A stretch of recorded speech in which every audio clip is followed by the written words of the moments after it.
À quoi pouvait bien ressembler la croix de Jésus-Christ? Alors récemment, j'ai vu un reportage sur une chaîne euh, connue et reconnue où il y avait des soi-disant spécialistes de la religion. Donc ce sont des spécialistes qui se sont exprimés et voyez-vous la conclusion que j'ai tirée en voyant ce reportage, c'est que il faut être extrêmement prudent avec les titres. Ce n'est pas parce qu'il y a un titre de spécialiste, de grand théologien et même de récompense, hein, tel théologien a été récompensé, reconnu comme un grand théologien, commentateur, spécialiste, qu'il faut suivre aveuglément. Et un des plus gros fléaux de notre société d'aujourd'hui, c'est l'ignorance. L'ignorance et aussi cette arrogance de prétendus savants. Moi, je ne suis pas un savant, je suis un simple chrétien, mais qui ne gobe pas tout ce qu'on lui raconte et qui aime faire ses propres recherches personnelles. Et vraiment, je vous encourage à ne pas être ni un mouton, ni un perroquet. Vous avez des personnes, ce sont des perroquets. Ce sont des feignants intellectuels et spirituels. Ils ne prennent pas le temps de faire un travail de recherche vraiment personnel. Et qu'est-ce qu'ils font? Bien, ils prennent ce qu'ils entendent dans une vidéo, ce qu'ils lisent dans tel article, et ils le répètent. J'allais dire bêtement, parce que oui, c'est bête de ne pas vérifier ce qu'on entend. Ce qu'ils ont entendu, et ils prennent ça comme argent comptant, et ils viennent ensuite nous sortir ce genre de clichés. Alors dans ce reportage, cette émission que j'ai vue, les spécialistes émettaient des doutes quant à la croix de Jésus-Christ. Certains parlent c'était certainement, ils disent vraisemblablement un poteau, d'autres disent ceci, d'autres disent cela. J'ai entendu tout et son contraire. Or, le fondement pour le chrétien, c'est ce que disent les Saintes Écritures. Je me suis posé la question, je me suis dit, mais est-ce que ces personnes qui sont spécialistes ont pris le temps de faire des études bibliques véritablement poussées, de faire des recherches dans la Bible, parce que nous allons voir que les réponses sont dans la Bible. Alors, pour trouver la réponse, il faut tout simplement enquêter, étudier, faire des recherches. Il faut avoir ce goût de la recherche et de l'enquête, afin de pouvoir avoir des convictions fortes et forgées par ces recherches qui sont vraiment personnelles. Et il ne faut pas chercher uniquement auprès de soi-disant spécialistes dont les propos ne vont que dans le sens qui nous arrange. Il ne faut pas avoir peur de confronter nos convictions avec ce qu'affirment d'autres spécialistes qui vont dire eux le contraire. Et ensuite, nous devons faire le tri entre ce qui nous paraît plausible et ce qui nous est démontré lors de notre étude personnelle. Voilà, et faire le tri entre ce qui est tendancieux. C'est vraiment très important à retenir. Et je dirais que heureusement que certains de ces soi-disant spécialistes ne sont pas des enquêteurs policiers. Sans quoi, ça serait la catastrophe. Déjà, les policiers font ce qu'ils peuvent et on sait que malgré tout, bien, il y a des innocents, très peu, hein, très peu, qui se retrouvent en prison. Alors imaginez des personnes qui n'ont pas le goût de l'enquête, de faire un travail d'investigation honnête pour découvrir la vérité. S'ils n'ont pas ce goût-là, ben, ils vont arriver à des conclusions qui sont totalement erronées et fausses. Un autre point qui a été avancé dans ce reportage, c'est que Jésus n'aurait peut-être pas été crucifié, mais juste attaché. Oh, mais je me dis, il se prétend être spécialiste de la Bible. Bon. Moi, je ne suis pas un spécialiste, je vais vous partager mon étude personnelle, mes recherches personnelles, et il est de votre devoir de vérifier si ce que je vous dis est vrai. D'accord? C'est comme ça que nous allons avancer. Alors reprenons la question, à quoi pouvait ressembler vraisemblablement, véritablement, la croix de Jésus-Christ? Alors déjà, il faut donner une définition simple de ce qu'est une croix. Une croix, eh bien, il ne faut pas avoir fait 25 ans de théologie ni d'études bibliques pour comprendre que de croix croisée. Donc c'est du bois qui est croisé. Après, comment est-il croisé? Nous allons le voir. J'ai fait des petits croquis. Alors, Il faut savoir que les Grecs et les Romains modifièrent de bonne heure, de très bonne heure, le poteau primitif. Parce qu'effectivement, les premiers supplices qu'on appelait, enfin qui précédaient la crucifixion, telle que nous la connaissons à travers les récits bibliques, c'était uniquement un poteau. Mais ce sont les Grecs et les Romains qui modifièrent le poteau primitif en le surmontant d'une traverse, qu'on appelle un patibulum. Et c'est ce qui a donné la croix que nous connaissons aujourd'hui, que nous voyons dans certaines peintures qui nous révèlent ce que pouvait être vraisemblablement la croix de Jésus-Christ. Alors je vais vous montrer différents dessins de croix. Donc il y a cette croix que vous connaissez, mais il y a aussi une autre forme de croix qui est celle-ci, la croix en T, et il y a aussi cette croix. Donc vous voyez qu'il y a plusieurs croix possibles. Mais nous allons voir que la Bible nous donne quelques éléments qui vont nous aider à faire le tri entre ces plusieurs croix. Donc la croix en forme de Y, je vais vous la remontrer.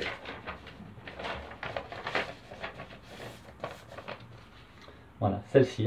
C'est celle qu'on appelait la croix de Saint-André, en forme de X. Celle qui est en forme de T, c'est celle qu'on appelait, alors je ne sais pas pourquoi, mais on l'appelait la croix de Saint-Antoine. Et il y a enfin la croix que nous connaissons bien, qui est la croix en forme de poignard. Alors, à présent, je vais vous citer quelques textes bibliques.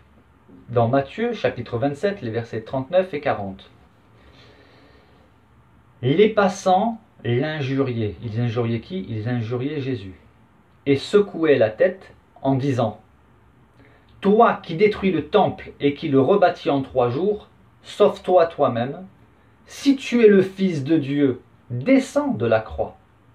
Donc là, il faisait allusion à une parole que Jésus avait prononcée qu'il n'avait pas compris.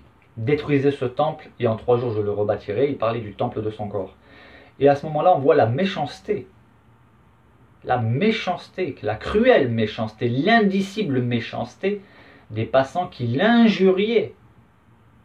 En lui disant, il se moque, il lui rappelle ses propres propos, dont ils n'ont pas compris le sens.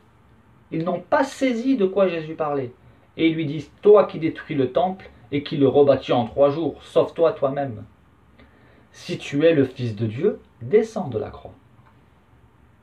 Vous imaginez, enfin non, je pense que nous ne pouvons pas imaginer.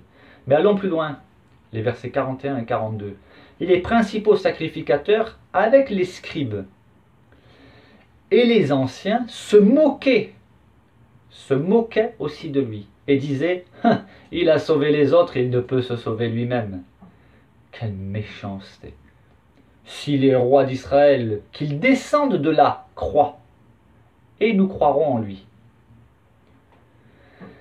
Alors à présent, nous allons aborder un autre texte qui va nous donner une information sur la croix potentielle que cela pouvait être. Et vous allez comprendre pourquoi nous pensons, nous chrétiens, que la croix dont il est question est bien celle-ci.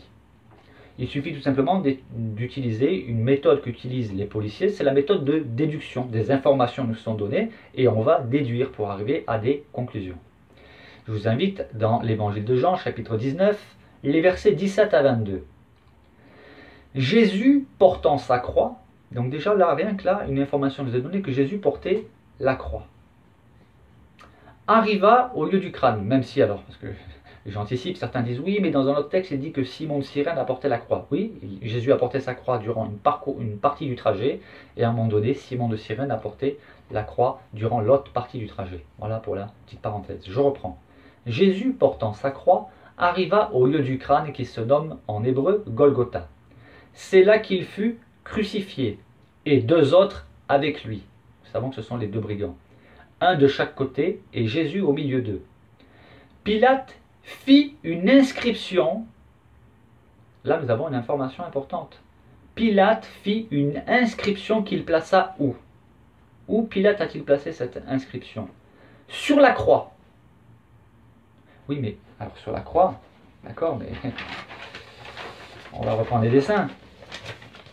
Certains pourraient dire oui, mais Pilate, il a peut-être placé l'inscription ici, si c'est cette croix. Ou alors, il a peut-être placé cette inscription. Alors là, je ne sais pas où est-ce qu'il aurait bien pu la placer, peut-être là, à moins qu'il ait mis un autre poteau, comme on voit, parce qu'on voit qu'il y a un autre dessin derrière, avec en haut. Et ça semble pas probable, et je vous expliquerai après pourquoi. Et ici, où aurait-il pu placer la croix? Ben, en haut, il ne peut pas, puisqu'il y a la tête de Jésus, donc ça serait forcément ici. Mais ça ne peut pas être ici, et nous allons voir pourquoi. Je continue. Donc nous savons que Pilate fit une inscription qu'il plaça sur la croix et qui était ainsi conçue. Jésus de Nazareth, roi des Juifs. Beaucoup de Juifs lurent cette inscription. Donc par déduction, ça veut dire que l'inscription était lisible. Donc la croix ne faisait pas 15 mètres de haut. C'était lisible. Mais certains pourraient dire, oui, c'était lisible parce que c'était, que ce soit celle-ci ou que ce soit celle-ci, c'était, certains pourraient dire, c'était l'inscription, elle était en bas. Hein, ou alors celle-ci. L'inscription était certainement en bas, hein, puisqu'ils ont pu la lire. Donc ils lurent cette inscription. Beaucoup de Juifs lurent cette inscription parce que le lieu où Jésus fut crucifié était près de la ville. L'inscription était en hébreu, en grec et en latin, donc en 3 langues. Les principaux sacrificateurs des Juifs dirent à Pilate, « N'écris pas roi des Juifs, mais écris qu'il a dit, je suis roi des Juifs. » Et Pilate répondit, il n'a pas cédé à leur demande, « Ce que j'ai écrit, je l'ai écrit. » Mais déjà nous apprenons qu'il y avait une inscription. Où était-elle placée? Nous avons la réponse dans, il suffit encore une fois de faire des recherches dans la Bible, dans Matthieu chapitre 27, le verset 37. Pour indiquer le sujet de sa condamnation, on écrivit au-dessus de sa tête. Celui-ci est Jésus, le roi des Juifs. Donc là nous avons une information toute simple, nous savons que c'était au-dessus de sa tête. Ce qui semble difficile si c'était une croix comme celle-ci, à moins qu'on ait qu'on ait surmonté un morceau de bois, dans quel cas la croix ressemble à celle-ci. À celle-ci. Hein, mais j'ai fait un autre dessin après. Et au-dessus de sa tête avec une croix comme celle-ci, cela semble difficile. Donc nous savons, d'après Matthieu 27, pour indiquer le sujet de sa condamnation, on écrivit au-dessus de sa tête. Donc maintenant on sait où est l'inscription. Celui-ci est Jésus, le roi des Juifs. Et Luc le mentionne aussi, il écrit dans Luc chapitre 23, verset 38, « Il y avait au-dessus de lui cette inscription, celui-ci est le roi des Juifs. » Heureusement que Matthieu a expliqué au-dessus de sa tête, sinon certains pourraient dire au-dessus de lui, c'est pas assez précis. Bon, Matthieu l'a précisé. Allons plus loin. Ainsi, ce qui apparaît le plus logique, alors je aime bien parler de logique parce que beaucoup de personnes parlent de logique, ils aiment bien mettre la logique en avant, c'est que la croix devait ressembler à ceci, le plus vraisemblablement. Nous voyons que le panneau devait être assez grand pour que ça puisse être lisible. Donc la croix de Jésus-Christ et le panneau. Simple déduction logique. Mais nous allons voir qu'il y a quelque chose de beaucoup plus important que la forme de la croix. Maintenant j'aimerais parler des clous. Parce qu'effectivement j'ai entendu dans ce reportage dont j'ai parlé en début de vidéo que Jésus n'aurait pas été peut-être crucifié, on n'a pas de preuves. On n'a pas de preuves. Ils se disent chrétiens, spécialistes des Saintes Écritures. Bref. Lisons Jean chapitre 20, versets 24 à 29. Thomas, appelé Didyme, l'un des 12, n'était pas avec eux lorsque Jésus vint. Contexte de l'épisode. Jésus est ressuscité, il est apparu une première fois aux disciples, Thomas n'était pas présent. Je reprends. Thomas, appelé Didyme, l'un des 12, n'était pas avec eux lorsque Jésus vint, sous-entendu la première fois. Les autres disciples lui dirent donc, « Nous avons vu le Seigneur !» Mais il leur dit, donc Thomas leur dit, écoutez bien, « Si je ne vois dans ses mains la marque des clous, parce qu'il y en a encore bien sûr des spécialistes qui nous disent que ce n'était pas les mains, c'était le poignet. » Bon. Mais que nous dit la Bible? Purée, si vous êtes spécialiste. Bref. Il leur dit, si je ne vois dans ses mains la marque des clous, donc la marque des clous, je répète, la marque des clous. Alors certains pourraient dire, oui, c'est peut-être qu'ils se sont amusés juste à le griffer. Allons plus loin. Thomas a dit, si je ne vois dans ses mains la marque des clous, et si je ne mets mon doigt dans la marque des clous. donc ça ne pouvait pas être une égratignure, mettre le doigt dans la marque des clous. Et si je ne mets ma main dans son côté, puisque Jésus a été transpercé au côté, Thomas dit, je ne croirai point. Certains disent, moi je suis comme Thomas, je crois que ce que je vois. Non, vous n'êtes pas comme Thomas, parce que Thomas ne voulait pas simplement voir, il voulait voir et toucher. Hein, il le dit bien, si je ne vois dans ses mains la marque des clous, et si je ne mets mon doigt dans la marque des clous, et si je ne mets ma main dans son côté, donc il voulait toucher, palper, voir et toucher. 8 jours après, les disciples de Jésus étaient de nouveau dans la maison, et Thomas se trouvait avec eux. Jésus vint, les portes étant fermées, se présenta au milieu d'eux et dit, la paix soit avec vous. Puis il dit à Thomas, Seigneur connaît tout. Avance ici ton doigt. Ici où? Ben là où Thomas voulait mettre le doigt, dans la marque des clous. Et regarde mes poignets? Non, regarde mes mains. Avance aussi ta main et mets-la dans mon côté, et ne sois pas incrédule, mais crois. Thomas lui répondit. Alors une petite précision, dans le grec il est dit, et Thomas lui dit. Donc il n'est pas dit là dans le texte, Thomas s'exclama. Mon Seigneur et mon Dieu. Non, Thomas s'adresse à Jésus. Là, la traduction nous dit, Thomas lui répondit. Dans le grec, dans la langue originale, et Thomas lui dit. Il s'adresse à Jésus. Mon Seigneur et mon Dieu. C'est une petite parenthèse. Il dit à Jésus, mon Seigneur et mon Dieu. Jésus lui dit, oh, tu ne devrais pas dire ça, c'est un blasphème, je ne suis pas ton Dieu. Non, non, non, c'est pas ce que le texte nous dit, hein, désolé pour certains. Jésus lui dit, parce que tu m'as vu, tu as cru. Heureux ceux qui n'ont pas vu et qui ont cru. Avez-vous vu Jésus? Croyez-vous en lui? Alors si c'est le cas, Jésus l'a dit, vous êtes heureux. Heureux ceux qui n'ont pas vu et qui ont cru. À présent, nous arrivons à la conclusion et j'en entends déjà certains, je suis habitué maintenant à me dire oui, ta démonstration n'est pas convaincante, tu dis vraisemblablement, c'est pas certain. Oui, c'est de la déduction. Je démontre que logiquement, par déduction, la croix la plus probable est celle-ci.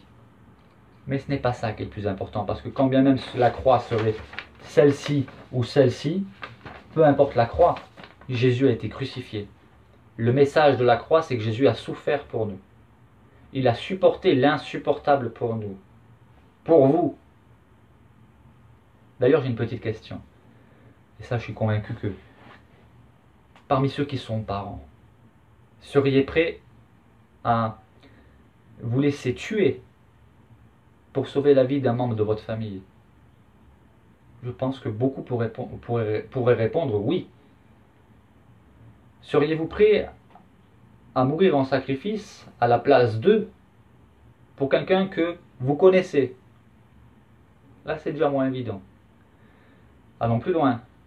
Seriez-vous prêt à mourir alors que vous êtes innocent pour quelqu'un qui ne vous connaît même pas? Allons plus loin. Seriez-vous prêt à mourir à la place de quelqu'un qui non seulement ne vous connaît pas, mais a entendu parler de vous et vous hait? Allons plus loin. Seriez-vous prêt à mourir pour des gens qui vous connaissent et qui vous haïssent, qui se moquent de vous, qui vous injurient? C'est ce qu'a fait Jésus-Christ. Mais Dieu prouve son amour envers nous en ce que lorsque nous étions encore des pécheurs, Christ est mort pour nous. C'est cela le message de l'Évangile, le message de la croix. J'aimerais vous lire le contexte de ce verset que je viens de citer. C'est dans l'Épître aux Romains, chapitre 5, à partir du verset 5. Or, l'espérance ne trompe point. Pourquoi? Il explique. Parce que l'amour de Dieu est répandu dans nos cœurs. Comment? Oui, c'est ça, méditer le texte. Hein? La réponse. Par le Saint-Esprit qui nous a été donné. Car, lorsque nous étions encore sans force, Christ, au temps marqué, est mort pour des justes. Non, le texte nous dit pour des impies. À peine mourrait-on pour un juste. Quelqu'un peut-être mourrait pour un homme de bien. Mais Dieu prouve son amour envers nous en ce que, lorsque nous étions encore des pécheurs, Christ est mort pour nous. Voilà le message de l'Évangile. Voilà finalement ce qui est important dans le message de Jésus-Christ crucifié. En guise de conclusion, j'ai quelques versets. L'apôtre Paul, dans sa première épître aux Corinthiens, chapitre 1, verset 18, a écrit la chose suivante.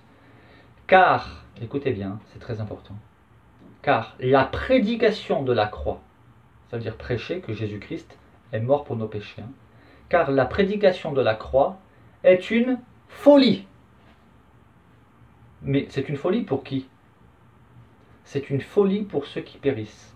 Posez-vous la question, est-ce que pour vous, la crucifixion de Jésus est une folie?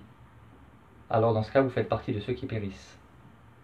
La prédication de la croix est une folie pour ceux qui périssent. Mais pour nous qui sommes sauvés, pas pour nous qui serons peut-être sauvés, éventuellement, non. C'est une certitude, mais pour nous qui sommes sauvés, elle est une puissance de Dieu. Et quelle est cette puissance de Dieu? La prédication de la croix. Toujours dans sa première épître aux Corinthiens, chapitre 1, le verset 22 à 25, Paul écrit ceci. Les Juifs demandent des miracles. Il n'y a pas que les Juifs. Même aujourd'hui, vous avez des personnes qui disent « Moi, je veux voir des miracles ». Les Juifs demandent des miracles et les Grecs cherchent la sagesse. Là encore, il n'y a pas que les Grecs aujourd'hui qui cherchent la sagesse. Les Juifs demandent des miracles et les Grecs cherchent la sagesse. Nous, donc lui et les autres apôtres, nous prêchons Christ crucifié. Pas très reluisant, pas très attirant. Il le dit, c'est un scandale pour les Juifs et c'est une folie pour les païens. Est-ce que pour vous, la crucifixion de Jésus-Christ est un scandale? Vous trouvez ça injuste? Une folie? Pourtant, c'est le seul moyen d'être sauvé. Ça peut vous plaire, ne pas vous plaire, vous pouvez le contredire. L'instant de vérité sera lorsque vous comparaîtrez devant le Seigneur et il vous demandera « Avec quoi te présentes-tu devant moi ?» Oh Dieu, j'ai essayé de faire le mieux que je pouvais. Oui, mais c'est pas suffisant. C'est pas suffisant parce que tu as péché là. Oui, mais j'ai aussi fait des bonnes actions. Oui, c'est vrai que tu as fait des bonnes actions, c'est vrai. Mais tes bonnes actions, ce n'est pas une monnaie d'échange pour les mauvaises actions. Les mauvaises actions doivent être punies. Grâce à Jésus-Christ, lui, il a été puni pour nous. Alors certains disent, oui, si Jésus-Christ a été puni pour nous, on peut faire ce qu'on veut. Non, parce que quand on est au bénéfice de cette grâce, on est reconnaissant et on ne se vautre pas dans le péché. On n'utilise pas la grâce de Dieu pour faire tout et n'importe quoi. Nous prêchons Christ crucifié, a écrit Paul, scandale pour les Juifs et folie pour les païens, mais puissance de Dieu, et attention, ça va plus loin, sagesse de Dieu pour ceux qui sont appelés, tant juifs que grecs, peu importe votre nationalité, Dieu vous appelle. Et l'évangile est une puissance de Dieu, et c'est la sagesse de Dieu. Et il continue en disant, car la folie de Dieu, puisqu'on dit que Dieu est fou, c'est une folie, Jésus-Christ crucifié. L'apôtre Paul écrit, l'apôtre Paul quand même entre parenthèses, c'était, aujourd'hui encore, c'est le plus éminent théologien de tous les temps. D'accord? Juste pour que vous fassiez une idée. Il explique, car la folie de Dieu est plus sage que les hommes, et la faiblesse de Dieu est plus forte que les hommes. Mais comment un Dieu peut-il mourir sur une croix? C'est une folie, Dieu ne peut pas mourir, et ça c'est des raisonnements humains. C'est parce qu'on manque d'intelligence spirituelle qu'on ne comprend pas ces choses-là. Mais il est évident que Dieu n'est pas mort sur la croix, c'est Dieu le Fils, la parole de Dieu faite chair incarnée, c'est son corps, c'est sa chair, le corps de sa chair qui est mort sur la croix, pas sa divinité. J'espère que le Saint-Esprit vous aidera à comprendre cette vérité. Car la folie de Dieu est plus sage que les hommes et la faiblesse de Dieu est plus forte que les hommes. Oui, il est faible. Votre Dieu, c'est ça, il est mort, il s'est fait insulter sur une croix. Oui, mais vous oubliez qu'il est ressuscité. La Bible nous dit qu'il a triomphé des dominations, des puissances démoniaques méchantes. Il a triomphé d'elles, comment? Par la croix. En fait, il a gagné en donnant l'apparence de perdre. Il n'y a que Dieu qui est capable de faire quelque chose d'aussi fin, d'aussi subtil, d'aussi glorieux. Et attention, le texte biblique nous dit qu'il a triomphé. Un triomphe, ce n'est pas une victoire. Un triomphe, c'est une victoire éclatante, mais qui nous échappe. Parce que nous ne raisonnons pas comme Dieu raisonne. Dieu lui-même a dit, mes pensées ne sont pas vos pensées. Autant les cieux sont élevés au-dessus de la terre, autant mes voix sont élevées au-dessus de vos voix et mes pensées au-delà de vos pensées. Et enfin, pour terminer, nous chrétiens, eh bien, nous sommes appelés à porter notre croix. Ça veut dire quoi? Alors, je lis dans Marc, chapitre 8, verset 34. Jésus, ayant appelé la foule avec ses disciples, leur dit, « Si quelqu'un veut venir après moi, qu'il renonce à lui-même, qu'il se charge de sa croix et qu'il me suive. Se charger de sa croix, c'est quoi? Il faut réfléchir sur ce qu'est la croix. Quand on est sur la croix, Jésus sur la croix s'est fait insulter. En tant que chrétiens, nous devons accepter de nous laisser insulter, même si ce n'est pas facile. Nous devons accepter qu'on se moque de nous, puisqu'ils se sont moqués de Jésus. Et le sacrifice ultime, nous devons accepter d'être maltraités. Parce que Jésus-Christ a été maltraité. Injustement. C'est le message de l'Évangile. Pourquoi devons-nous accepter cela? Parce que notre Maître l'a accepté, parce que c'est ainsi que nous devons manifester de manière concrète et pratique ce qu'est véritablement l'Évangile. Quels ont été les derniers mots de Jésus sur la croix? Père, pardonne-leur car ils ne savent pas ce qu'ils font. Quels ont été les derniers mots d'autres fondateurs de religion avant de mourir? De n'importe quelle religion. Faites des études, recherchez. Quels ont été leurs derniers mots? Alors voilà, nous arrivons à la fin de cette vidéo. Je ne voudrais pas faire plus long. J'avais à cœur de faire cette vidéo sur la croix. Après avoir vu ce reportage, je me suis dit il faut quand même apporter un autre son de cloche, essayer d'amener les personnes à réfléchir par elles-mêmes, à faire des recherches personnelles. Et le message, si vous pouvez retenir un message important de cette vidéo, c'est que Jésus-Christ est mort sur la croix pour vos péchés. Posez-vous aussi la question pourquoi cette vérité est tellement combattue. Celui que la Bible appelle le diable, lui, il sait, mieux que quiconque, que le seul moyen d'être sauvé, c'est par la foi en Jésus-Christ. Crucifié et ressuscité. Donc il va orienter toutes ses attaques là-dessus. Et dans ses stratégies à lui, il n'hésite pas à se contredire, à faire croire qu'il n'existe pas. J'aimerais aussi adresser une mise en garde toute particulière contre le blasphème envers le Saint-Esprit. C'est le seul péché qui ne peut jamais être pardonné. Donc je vous encourage à la plus extrême prudence dans vos réactions, dans vos commentaires.